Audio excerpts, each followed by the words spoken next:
The Initiates of the Flame by Manly P. Hall. He who lives the life shall know the doctrine. Chapter 2. The Sacred City of Shamballa. In every mythology and legendary religion of the world, there is one spot that is sacred above all others to the great ideal of that religion. To the Norsemen, it was Valhalla, the city of the slain, built of the spears of heroes, where feasting and warfare was the order of the day. Here, the heroes fought all day and revealed by night. Every day they killed the wild boar and feasted on it, and the next day it came to life again. In the Northland, they tell that Valhalla was high on the top of the mountains, and that it was connected to the earth below by Bifrost, the Rainbow Bridge. That up and down this bridge the gods came, and Odin, the All-Father, came down from Asgard, the city of the gods, and worked and labored with mankind. Among the Greeks, Mount Olympus was held sacred, and here the gods are said to have lived high on the top of a mountain. The Knights of the Grail are said to have had their castle among the crags and the peaks of northern Spain and on Mount Salvart. In every religion of the world, there is a sacred spot, Meru of the Oriental, and Mount Moriah and Mount Sinai, upon which the tablets of law were given to man. All those are symbols of one universal ideal, and as each of these religions claimed among the clouds a castle and a home, so it is said that all religions of the world have their headquarters in Shambhala, the sacred city in the Gobi Desert of Mongolia. Among the Oriental peoples, there are wonderful legends of this sacred city, where it is said that the Great White Lodge, or Brotherhood, meets to carry on the governing of world affairs. As the Essenes of Scandinavia were 12 in number, as Olympus had 12 gods, so the Great White Brotherhood is said to have 12 members, which meet in Shambhala and direct the affairs of men. It is said that this center of universal religion descended upon the earth when the polar cap, which was the first part of the earth to crystallize, became solid enough to support life. Science now knows that not only does the earth have two motions, that of rotation upon its axis and revolution around the sun, but that it has 9 other motions, according to the Flammarion, the French astronomer. One of these motions is that of the alteration of the poles. In other words, some days that part of the Earth's surface, which is now the North Pole, will become the South Pole. Therefore, it is said that the sacred city has left its central position and after much wandering is now located in Mongolia. Those who are acquainted with the Mohammedan religion, or the religion of Muhammad, will see something of great interest in the pilgrimage to the Kaaba at Mecca, where thousands go each year to give honor to the stone of Abraham, the great aerial light, upon which Muhammad is said to have rested his foot. Old and young alike, some even carried, wind through desert sands and endure untold hardships, many coming from great distances to visit the place they cherish and love. In India, we find the same thing. There are many sacred places to which pilgrims go, even as the Templars went in our Christian religion to the sepulchre of Christ.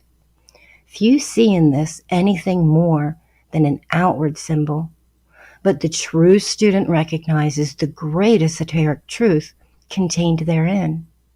The spiritual consciousness in man is a pilgrim on the way to Mecca. As this consciousness passes upward through the centers and the nerves of the body, It is like the pilgrim climbing the heights of Sinai, or the Knight of the Grail returning to Mount Salvart. When the spinal fire of man starts upward in its wanderings, it stops at many shrines and visits many holy places. For like the Masonic brother and his Jacob's ladder, the way that leads to heaven is upward and inward. The spinal fire goes through the centers or seed ground of many great principles and worships at the shrine of many divine essences within itself. But it is eternally going upward, and finally it reaches the great desert. Only after pain and suffering and a long labor does it cross that waste of sand. This is the Gethsemane of the higher man. But finally, he crosses the sacred desert, and before him, in the heart of the lotus, rises the golden city, Shambhala. If we look to the illustration to the left, the lotus. May your consciousness be lifted upward through the tree of life within yourself until in the brain it blossoms forth as a lotus. That rising from the darkness of the lower world lifts its flower to catch the rays of the sun. In the spreading of the bone between the eyes, it's called the frontal sinus. It's the seat of the divine in man.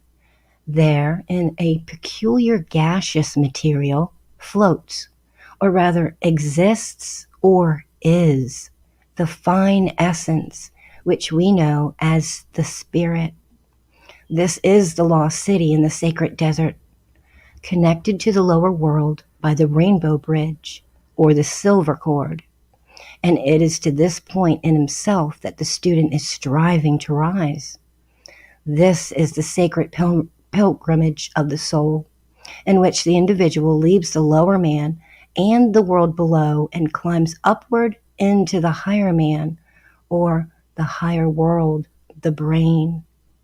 This is the great pilgrimage to Shambhala.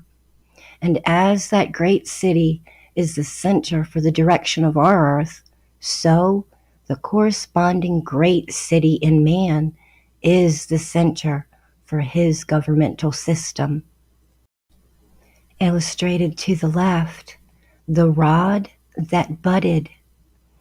The buds in the rod are the 7 centers within yourself, which, when you develop their spiritual powers, shine out as centers of fire within your own being. The ancients have taken flowers to symbolize these centers, which, when they shine out, show that the dead stick cut from the tree of life has budded. When any other thing, let me go back. When any other thing governs man, he is not attuned to his own higher self. And it is only when the gods representing the higher principle come down the rainbow bridge and labor with him, teaching him the arts and sciences, that he is truly receiving his divine birthright. In the Orient, the student looks forward with eager longing to the time when he shall be allowed to worship before the gates of the sacred city, when he also shall see the initiates in silent conclave around the circular table of the zodiac, when the veil of Isis shall be torn away and the cover lifted from the Grail cup. Let the student remember that all of these things must first happen within himself before he can find them in the universe without. The 12 elder brothers within himself must first be reached and understood before those of the universe can be comprehended. If he would find the great initiates without, he must first find them within. And if he would see the sacred city in the lotus blossom, he must first open that lotus within himself, which he does petal by petal when he purifies and attunes himself to the higher principles within. The lotus is the spinal column once more, its roots deep in materiality, its blossom the brain, and only when he sends upward nourishment and power can that lotus blossom within himself blossom forth with its many petals, giving out their spiritual fragrance. Sometimes you will see in a store window funny little Chinese gods or Oriental Buddhas sitting on the blossom of a lotus. In fact, if you look carefully, you will find that nearly all of the Oriental gods are so depicted. This means that they have opened within themselves that spiritual consciousness, which they call Shushuma. You have seen the funny little hats worn by the Hindu gods. They are made to represent a flower upside down. And once more, like the rod of Aaron that budded, we see the reference made to the unfolding of consciousness within. When the lotus blossom has reached maturity, it drops its seed, and from the seed, new plants are produced. It is the same within the spiritual consciousness, which, when the plant is finished and its work is done, is released to work and produce other things. In the Western world, the lotus has been changed to the rose, the roses of the Rosicrucian, the roses of the Masonic degrees, and also those of the Order of the Garter in England. All stand for the same thing, the awakening of consciousness and the unfolding into full bloom of the soul qualities of man. When man awakens and opens this bud within himself, he finds, like the gold pollen in a flower, this wonderful spiritual city, Shambhala, in the heart of the lotus. When this pilgrimage of his spiritual fire is accomplished, he is liberated from the top of the mountain, as in the ascension of Christ, and the spiritual man, freed by his pilgrimage from the wheel of bondage, rises upward from among his disciples, the convolutions of the brain, with the great cry of the initiate, which has sounded through the mystery schools for ages. When the purified student goes onward and upward to become a pillar in the temple of his God. With that last cry, the true mystery of Shambhala, the sacred city, is understood, and he joins the ranks of those who in white robes of purity, their own soul bodies, gaze down upon the world and see others liberated in the same way, and who also sound the eternal consummatum est. It is finished. End of chapter 2.